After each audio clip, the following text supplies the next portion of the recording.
क्या पवन सिंह के गाने पे अक्षरा सिंह लगा रही हैं ठुमके? क्या है पूरा मामला? पूरा वीडियो देखिए और वीडियो आपको अच्छा लगे तो लाइक शेयर कमेंट करना बिल्कुल ना भूलें।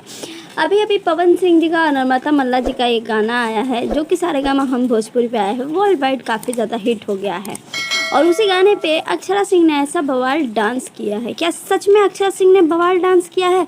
उसके पीछे की सच्चाई मैं आपको आज बताने वाली हूँ। जी हाँ, माहौल ये हुआ है कि अक्षरा सिंह जी कई देवी गीत की शूटिंग कर रही है। उसी बीच उन्होंने एक गाने पे वीडियो बनाया और वो वीडियो सोशल मीडिया पे डाला और कुछ फैंस ऐसे हैं जिन्होंने उस वीडियो को पवन सिंह जी के गाने पर एडिट करके डाल दिया, जिससे सोशल मीडिया पे एक सेंसेशन सी मच गई है कि अक्षरा सिंह ने पवन सिंह जी के गाने पे वीडियो बना दिया। लेकिन ऐसा बिल्कुल भी सच नहीं है। जी हाँ, पवन सिंह जी के गाने पे अक्षरा सिंह जी ने वीडियो नहीं बनाया है।